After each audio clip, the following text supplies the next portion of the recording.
Today, I would like to touch upon some of the important issues that have arisen in relation to the pattern and structure of the plan.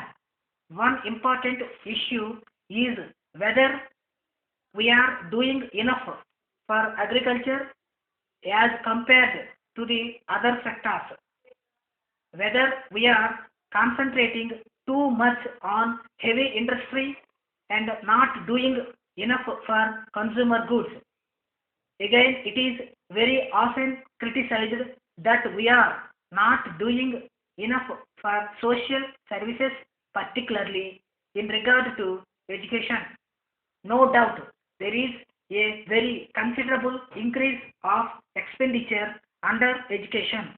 But I must admit that we are not in a position to meet all the needs that emerge before us. The reasons are obvious. In the matter of provision of ancillary and basic facilities such as power, transport, etc., there is hardly a difference of opinion. They have to be adequate in order to meet the increasing requirements of production and distribution.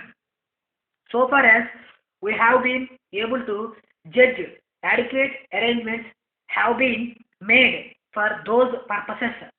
But there are still certain other questions in that connection to which there does not seem to be any satisfactory answer at the moment.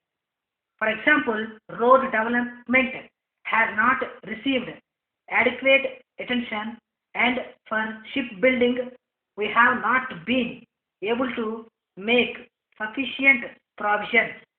These are some of the lacunae, but broadly speaking, we have tried to meet the pressing needs of the economy as best as possible. Then there is the controversial question relating to the pattern of the plan, that is, the respective shares of the private sector and the public sector in the overall plan outlay. This depends on the capacity of the two sectors in relation to the objectives of the plan, and I believe a fair balance has been struck in this matter. We have also to take into account the consumption requirements and the need for exports.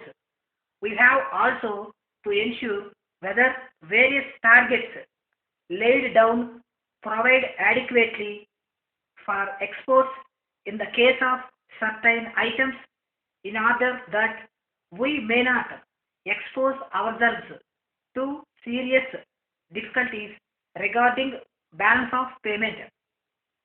All these activities, more on agriculture, more on industries and other things, add up to a big total in terms of both money and effort.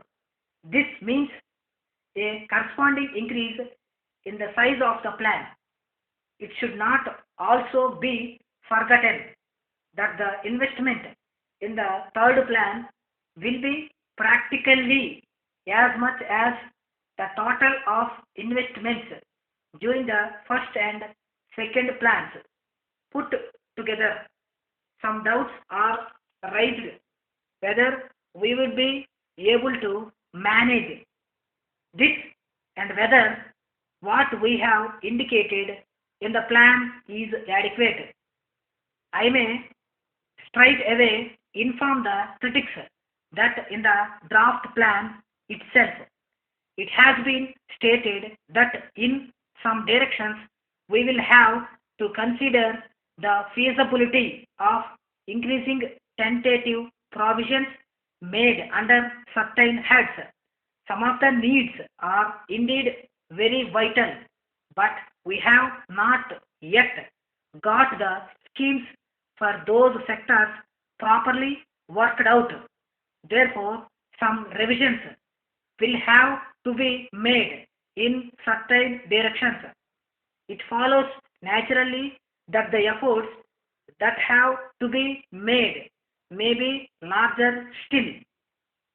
There again, it is a question that is related to the efficiency with which various schemes can be fully implemented, and also how far the size of the plan can be maintained without affecting the physical targets. Dear Sir, we thank you for your letter of the 20th March. We are extremely happy to receive your esteemed order for the manufacture of steel boxes for keeping important documents and confidential papers. The enclosed printed pamphlet will show you the various steel articles made by us and the time within which they will be supplied, including those required by you. From the pamphlet, you will find that type number 7 is nearer to the measurement indicated by you. It is ideally suited for purposes you have in view. Of course, minor alterations or additions can be provided at additional cost to serve any special use. On receipt of your confirmation, we will immediately take up the work and make every effort to supply you the boxes within the time stipulated. The boxes, as desired, will be painted black outside and green inside, and the locking arrangement is special. The prices are shown in the pamphlet itself. Local taxes will be extra. In this correction, we invite your special attention to type number 9 of the steel cabinets, which are available in different sizes. They can be very easily handled and are specially made for keeping records. They are guaranteed rust proof and can be got in any color. For others costing more than rupees 5,000, we offer a special discount of 10%, assuring you of our best services at all times. Thanking you, yours faithfully.